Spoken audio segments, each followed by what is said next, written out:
قل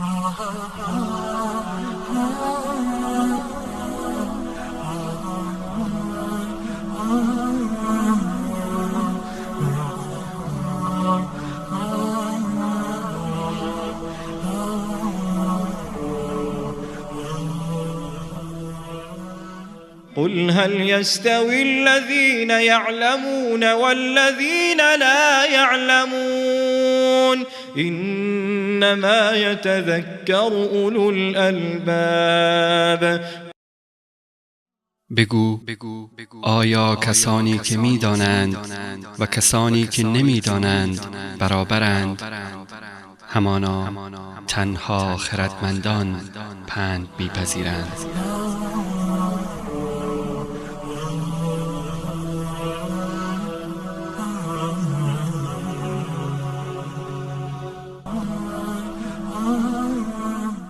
إن الحمد لله نحمده ونستعينه ونستغفره ونستهديه ونعوذ بالله من شرور أنفسنا ومن سيئات أعمالنا من يهده الله فلا مضل له ومن يضلل فلا هادي له وأشهد أن لا إله إلا الله وحده لا شريك له وأشهد أن محمدا عبده ورسوله وصفيه وخليله أرسله الله بالهدى ودين الحق ليظهره على الدين كله فبلغ الرسالة وأدى الأمانة ونصح الأمة وكشف الغمة وجاهد في الله حق جهاده لتكون كلمة الله هي العليا. اللهم صل وسلم وبارك عليه وعلى آله وأصحابه وأتباعه وأحبابه ومن اهتدى بهديه واستنى بسنته واقتفى اثره الى یوم الدین.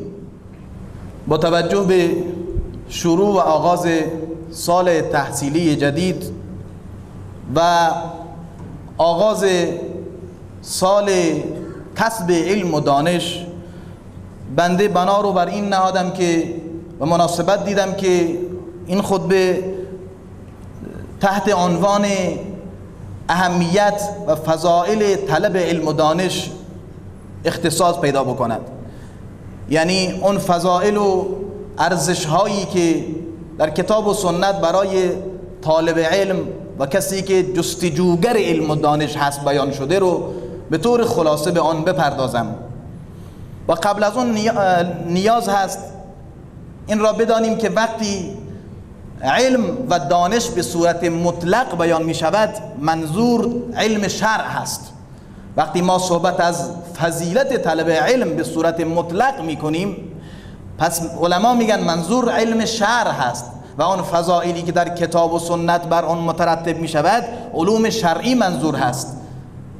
آن علومی است که مبدأ و معاد انسان را برای انسان روشن می سازد که مبدأ انسان کجا بوده، معاد انسان کجاست و اصلا انسان چه وظایف و رسالتی در این دنیا بر عهده او می باشد، چگونگی زندگی کردن را به او آموزش می دهد، علمی که طریقه صحیح زندگی کردن در دنیا را به او آموزش می دهد و آن علمی نیست مگر علم شرعی. لذا بالاترین با ارزشترین چیزی که در دنیا می شود انسان به طلب آن حرکت بکند، در جستجوی آن باشد، علم و دانش است، علم شرع می باشد. اگر به قرآن و آیات قرآن توجه داشته باشیم و در آن تأمل بکنیم، می بینیم که الله سبحانه و تعالی رسولش را صلی الله علیه و سلم امر کرده به زیاده خواهی علم و دانش. رسول خود را به هیچ چیزی و زیادت طلبی هیچ چیز امر نکرده جز بر زیاده خواهی علم و دانش. یعنی به او دستور نداده که زیادی چیزی بخواد، بیشتر چیزی رو بخواد جز علم و دانش رو، که اونجا که میفرماید و قل رب زدنی علما، و بگو بار خدایا پروردگارا علم من را بیفزایی. و امام قرطبی رحمت الله علیه در تفسیرش میفرماید اگر چیزی شریفتر و بهتر از علم و دانش بود، قطعا پروردگار پیغمبرش صلی الله علیه و سلم رو به زیاده خواهی بر آن امر میکرد، همانطور که بر زیاده خواهی علم و دانش امر کرده. و از این میفهمیم که هیچ چیز شریفتر و گرامیتر و بهتر از علم و دانش نیست که الله سبحانه و تعالی رسولش رو بر زیاد خواهی علم و دانش امر فرموده است. همچنین الله سبحانه و تعالی برای اعلان و اثبات یگانگی خودش نفس خود را شاهد میگیرد که او یکتاست و یگانه است. بعد در مرحله دوم شهادت ملائکه را بیان میکند که او یکتاست. خودم شهادت میدهم، ملائکه شهادت میدهد. و در مرحله سوم چه کسانی را شاهد میگیرد؟ شهد الله انه لا اله الا هو والملائکه و اولو العلم قائما بالقسط لا اله الا هو العزیز الحکیم. سوره آل عمران آیه 18. شهادت میدهد الله سبحانه و تعالی در مرحله اول خودش شهادت میدهد که نیست معبودی به حق جز الله، جز او معبودی به حق نیست. و این شهادت رو در مرحله دوم والملائکه، ملائکه هم این شهادت رو میدهند که معبودی به حق وجود نداره جز الله، الله یگانه. و در مرحله سوم و اولو العلم قائما بالقسط، و علما و اهل علم هم این شهادت رو میدهند.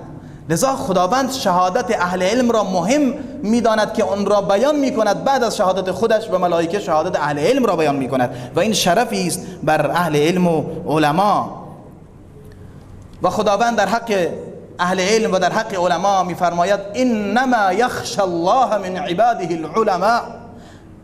خشیت و خوف واقعی از الله سبحانه و تعالی رو فقط علما دارند.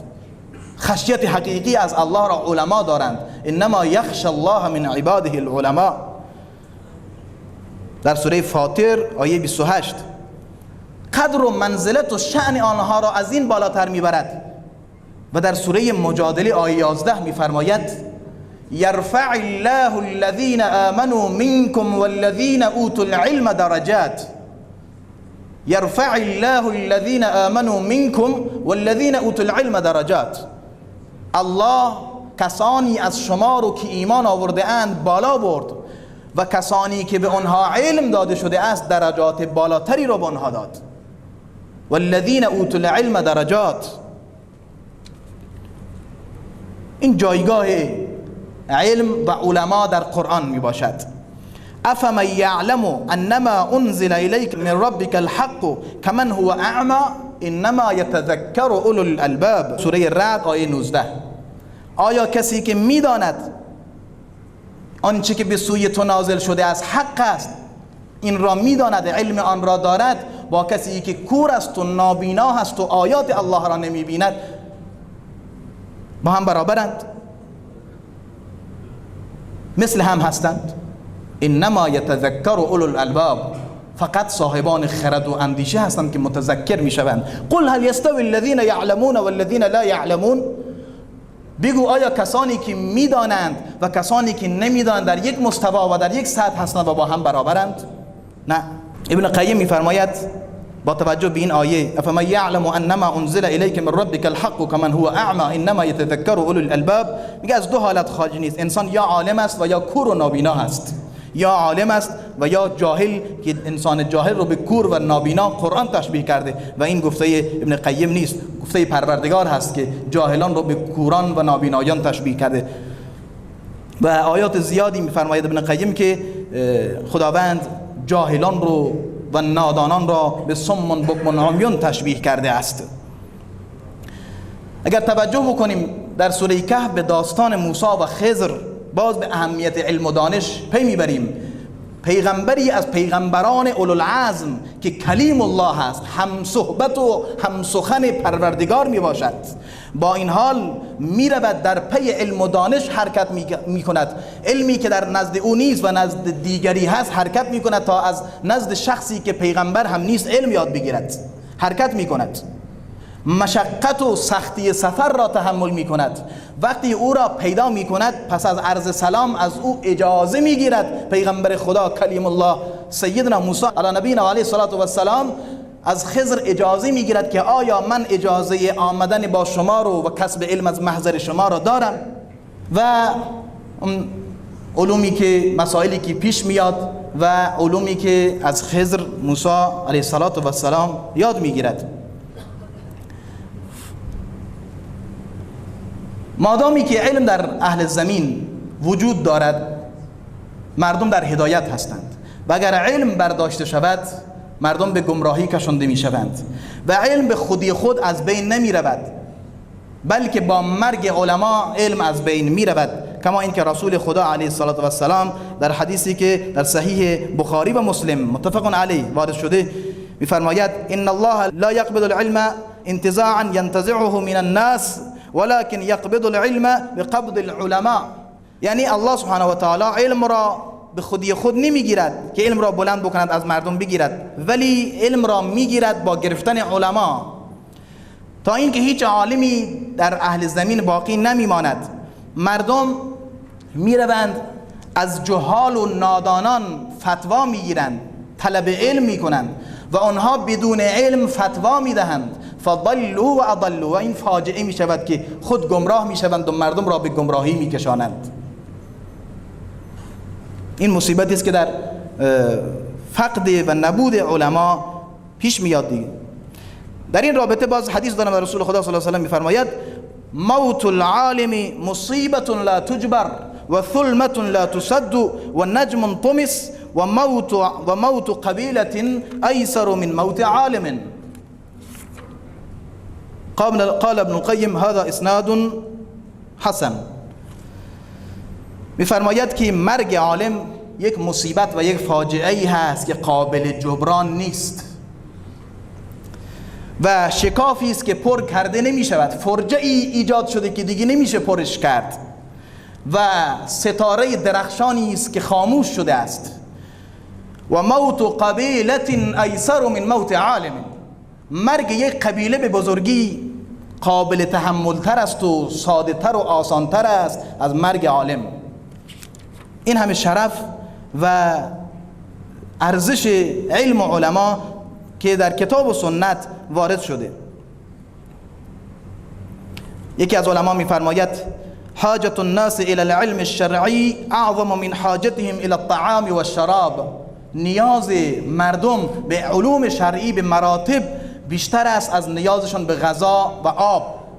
تا این حد چقدر ما به غذا و آب نیازمندیم که اگر دسترسی به آنها پیدا نکنیم ممکنه ما به مرگ دچار شویم، ولی میفرماید نیاز انسانها به علم شرعی از این هم مبرمتر هست. اگر بخوایم اون فضائلی که در سنت بیان شده رو دسته‌بندی بکنیم به صورت خیلی خلاصه، به این صورت ذکر میکنیم که طلب علم راه مهمی است برای رسیدن به جنت. اگر میخوایم راه بهشت رو برای خود هموار کنیم باید در طلب علم و دانش شرعی باشیم که رسول خدا علیه السلام میفرماید من سلک طریقا یلتمس فیه علما سهل الله له طریقا الی الجنه. رواه مسلم. حدیث در صحیح مسلم وارد شده، شماره حدیث 2699. کسی که راهی رو بپیماید و طی بکند که در آن راه علم و دانش کسب کند، الله سبحانه و تعالی راه جنت را برای او هموار میگرداند. پس این مژده باد بر طالب علم، بر کسی که در جستجوی علم و دانش می باشد. دوم و سوم این که اهل آسمان و زمین برای عالم طلب استغفار و آمرزش می کنند و فرشتگان بالهای خود را برای طالب علم می گسترانند و فرش پای طالب علم قرار می دهند. ان الملائکه لتضع اجنحتها لطالب العلم رضا بما يصنع و ان العالم ليستغفر له من في السماوات ومن في الارض حتى الحيتان في الماء. صحیح الترغیب و الترهیب رقم 68. این حدیث در صحیح ترغیب و ترهیب وارد شده. باز میفرماید که ملائکه بالهای خود رو برای طالب علم میگسترانند.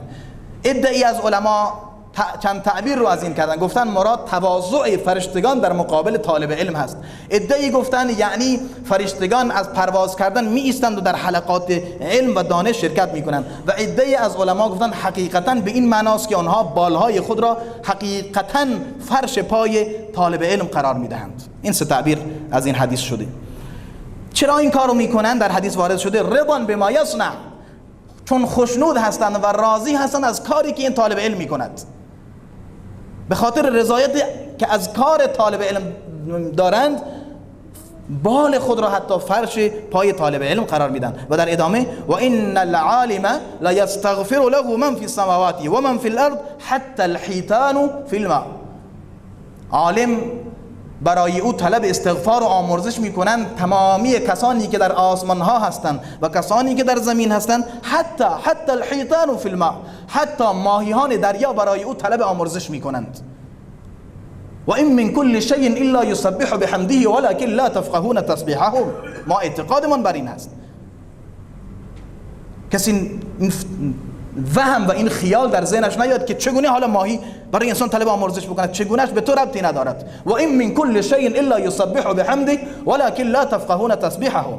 و هیچ چیز نیست مگر که تسبیح الله میکند و حمد الله میگوید، ولی شما تسبیح آن را نمیدانید. پس حتی الحیتان فی الماء، تا این حد ارزش علما و طالب علم و طلاب علم رو بالا برده قرآن و سنت. چهارم این که علما میراثبران حقیقی انبیاء هستند که رسول خدا علیه الصلاه و السلام میفرماید ان العلماء ورثة الانبیاء. علما میراثبران انبیاء هستند. ان الانبیاء لم یورثوا دینارا ولا درهما انما ورثوا العلم فمن اخذ به اخذ بحظ وافر. در صحیح الترغیب و الترهیب وارد شده که علما میراثبران انبیا هستند، به درستی که انبیا درهم و دیناری به ارث نگذاشتند، بلکه آنها علم و دانش شرع را به ارث گذاشتند. کسی که از آنها علم و دانش شرع را به ارث ببرد و از آنها یاد بگیرد، پس یقینا بهره وافری برده است، بهره زیادی برده است. پنجمین فضیلت برای اهل علم این است که کسی که در جستجوی و در پی علم و دانش هست، الله سبحانه و تعالی به اون نظر خیر دارد، به او اراده خیر دارد که رسول خدا علیه الصلاه و السلام میفرمایند من یرد الله به خیرا یفقهه فی الدین. من یرد الله به خیرا یفقهه فی الدین. کسی که الله به او اراده خیر داشته باشد او را در دین فقیه میگرداند، او را در دین دانا میگرداند. و این نشانه این است که الله به او اراده خیر داشته. حدیث متفق علیه است، در صحیح بخاری و صحیح مسلم وارد شده. ششمین فضیلت این که عالم نوری است که مردم به وسیله او هدایت میشند، به دست او هدایت میشند، به وسیله او از ظلمات و تاریکی ها نجات پیدا میکنند، در امور دین و دنیایشان از او نور میگیرند. حدیثی که در صحیح بخاری و مسلم وارد شده بیانگر همین هست که شخصی که در ریاض الصالحین هم وارد شده، این حدیث معنوی هم آورده، شخصی 99 انسان را کشت و به قتل رساند.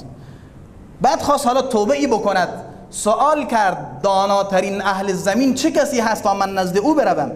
او را بر یک راهب و عابد و عبادتکاری راهنمایی کردند. نزد آن راهب رفت و گفت من 99 انسان را کشتم، آیا هل من توبه؟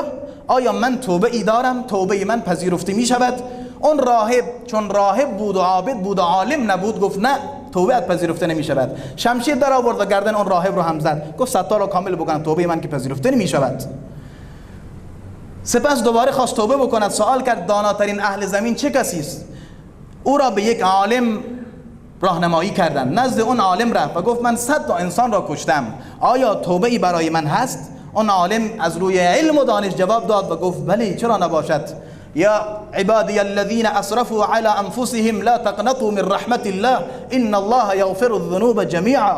ای کسانی که گناه کرده اید، نه بلکه ای کسانی که در گناه کردن اسراف ورزیده اید، لا تقنطوا من رحمت الله، از رحمت الله ناامید نشوید. ان الله یغفر الذنوب جمیعا، خداوند همه گناهان را میبخشد و میآمرزد. بله، توبه شما پذیرفته می شود. اینجا بود که اون قاتل دست از قتلش کشید و توبه کرد و به خداوند روی آورد.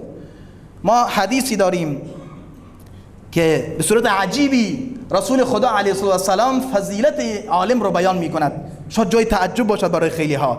اونجا که می فرماید فضل العالم علی العابد كفضل القمر لیلة البدر علی سائر الكواكب. فضیلت عالم بر عابد چقدر هست؟ فضیلت عالم بر عابد فضیلت ماه شب 14 بر دیگر ستارگان است. ابی امامه الباهلی حدیثی روایت میکنه که ذکر لرسول الله صلی الله علیه و سلم رجلان احدهما عابد والآخر عالم فقال رسول الله صلی الله علیه و سلم فضل العالم على العابد كفضلي على أدناكم ثم قال رسول الله صلى الله عليه وسلم إن الله وملائكته وأهل السماوات والأرض حتى النملة في جحرها وحتى الحوت ليصلون على معلم الناس الخير رواه الترمذي وقال حديث حسن. حدیث توجه بکنید. ابی امامه باهلی میفرماید که دو شخص نزد رسول الله صلی الله علیه و سلم ذکر شدند. یعنی سوال شد از رسول الله صلی الله علیه و سلم که عالم بهتر است یا عابد؟ جواب رسول الله صلی الله علیه و سلم رو بشنوید و توجه بکنید. فضل العالم علی العابد كفضلی علی ادناکم. فضیلت عالم بر عابد مانند فضیلت من پیغمبر صلی الله علیه و سلم بر پایین ترین مرد امت است. و خیلی از علما میگن نه بر پایین ترین فرد صحابه بلکه بر پایین ترین شخص از امت محمد صلی الله علیه و سلم میباشد. این فضل عالم بر عابد هست. و در ادامه میفرماید ان الله و ملائکته و اهل السماوات والارض، الله و ملائکه و اهل آسمان ها و زمین، همه اونها حتی مورچه در سوراخش و حتی ماهی در دریا صلوات و درود میفرستند علی معلم الناس الخیر، بر کسی که معلم مردم هست به راه خیر و دعوت میدهد و یاد میدهد خیر را به مردم. این همه فضیلت. چرا؟ حدیثی که قبل بیان شد که متفق علیه بود که اون قاتل آمد از راهب سوال کرد، دیگه مطلب رو برای ما واضح میکند. حدیثی که 99 نفر را کشته بود، راهب چطور فتوا داد و عالم چطور فتوا داد، عابد چطور فتوا داد که شخص رو ناامید از رحمت خدا کرد تا او قتلش را ادامه بدهد و توبه نکند، و اون عالم جلو قتل را گرفت و او را امیدوار به رحمت خداوند کرد و او را به سوی الله دعوت داد. پس عالم مردم را امیدوار می کند و ناامید نمی کند، مردم را به سوی خدا و به خدا نزدیک می کند، دست رد را به سینه مردم نمی زند، چون علم دارد و آگاهی دارد. ولی کسی اگر از روی جهل و نادانی فتوا بدهد مردم رو دچار فتنه می کند. بخوایم باز برای فضیلت علما و اهل علم بیان بکنیم، اینی که علما و اهل علم ثوابشون و اجرشون بعد از مرگشون هم منقطع نمی شود. اذا مات ابن آدم انقطع عمله الا من ثلاث، صدقه جاریه او علم ينتفع به او ولد صالح يدعو له. هنگامی که بنی آدم میمیرد عملش دیگه قطع میشه مگر با سه چیز: یک صدقه جاریه، یا علمی که مردم از علم او منتفع شوند و بهره ببرند تا مادامی که علم او بهره برداری می شود به او ثواب می رسد، و یا فرزند صالحی که برای پدر و مادرش دعا بکند. آیا علم مقدم است یا عمل؟ علم مقدم است یا عمل؟ قطعا علم مقدم بر عمل هست. قرآن می فرماید فاعلم انه لا اله الا الله واستغفر لذنبك وللمؤمنین والمؤمنات والله یعلم متقلبکم و مثواکم، سوره محمد آیه 19. و امام بخاری در صحیح خودش بابی دارد که تحت عنوان باب العلم قبل القول والعمل.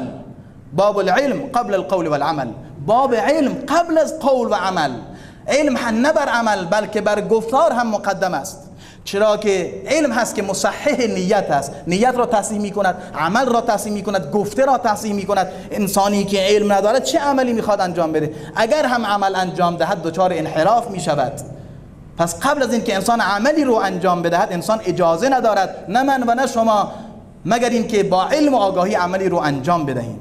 در صدر بابش همین آیه را آورده امام بخاری که فاعلم انه لا اله الا الله واستغفر لذنبك وللمؤمنین والمؤمنات.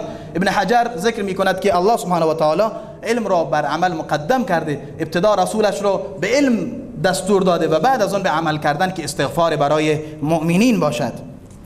شاعر عرب میگه لیس الجمال باثواب تزیننا ان الجمال جمال العلم والادب، لیس الیتیم الذی قد مات والده ان الیتیم یتیم العلم والادب. زیبایی به اون لباس زیبایی نیست که ما میپوشیم و اون لباس به ما زینت میبخشد، ما را قشنگ جلوه میدهد، بلکه جمال و زیبایی حقیقی جمال و زیبایی علم و ادب هست. یتیم اون کسی نیست که پدرش رو از دست داده است، بلکه یتیم حقیقی و یتیم واقعی کسی است که از علم و ادب محروم باشد. ان الیتیم یتیم العلم والادب. پس ارزش ها به علم و دانش هست، ارزش به علم و دانش هست در بین انسان ها، همونطور که قرآن فرمود یرفع الله الذین آمنوا منکم والذین اوتوا العلم درجات. اگر کسی هم ارزشی دارد به علم است و نه به چیز دیگه، و قطعا عمل کردن به علم هم در پی آن هست. شاعر دیگری به صورت خیلی قشنگ و زیبا میفرماید الناس من جهة الاصل اکفاء ابوهم آدم والام حواء نفس كنفس وارواح مشابهه واعظم خلقت فيهم واعضاء فان يكن لهم من اصلهم حسب يفاخرون به فالطين والماء ما الفخر الا لاهل العلم انهم على الهدى لمن استهدى ادلاء وقدر كل امرئ ما كان يحسنه والجاهلون لاهل العلم اعداء ففز بعلم تعش حيا به ابدا فالناس موتى واهل العلم حیا. معنای شعر خیلی خلاصه عرض میکنم. مردم از جهت اصل و نسب همه با هم برابرند، پدرشان آدم است و مادرشان حوا هست. نفس که نفس و ارواح مشابه، همه بالاخره از لحاظ شکل و قالب و ظاهر و روح و ارواح مثل هم و شبیه هم هستند. استخوان‌هایی هستند که خلق شده و اعضا و جوارحی دارند. فایکن لهم من اصلهم حسب یفاخرون به فالطین والماء. اگر به این صورت هست که اصلشون یکی هست و حسب و نسبشون یکی هست، دیگه برای چه فخر فروشی بکنن بر هم؟ همه خاک هستند و آب. انسان گوشت است و آب است و خاک از خاک تشکیل شده. ما الفخر الا لاهل العلم. فخر و فخری نیست، برتری نیست مگر برای اهل علم. انهم علی الهدى لمن استهدى ادلاء. آنها بر هدایت هستند اهل علم و بر کسانی که از آنها طلب هدایت بکنند راهنمایان هستند. قدر و منزلت هر شخص آنچه هست که به نیکویی انجام میدهد. پس رستگار شو و موفق شو و پیروز شو به وسیله علم، که به وسیله علم همیشه زنده خواهی بود. بعد از مرگت هم تو زنده خواهی بود، چون از علم تو استفاده خواهند برد. فالناس موتى و اهل العلم احیا. مردم همه مرده اند و اهل علم زنده هستند. بارك الله لي ولكم بالقرآن والسنة ونفعني وإياكم بما فيهما من الآيات والحكمة. أقول قولي هذا وأستغفر الله العظيم لي ولكم ولوالدي ولوالديكم ولسائر المسلمين فاستغفروه إنه جواد كريم برحمته وهو أرحم الراحمين.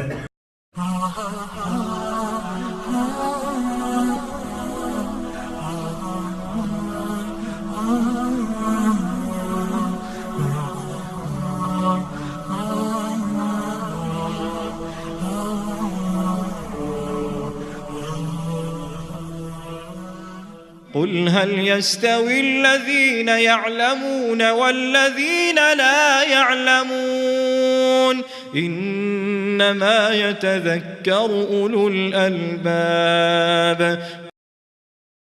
بگو آیا کسانی که می‌دانند و کسانی که نمی‌دانند برابرند؟ همانا تنها خردمندان پند می‌پذیرند.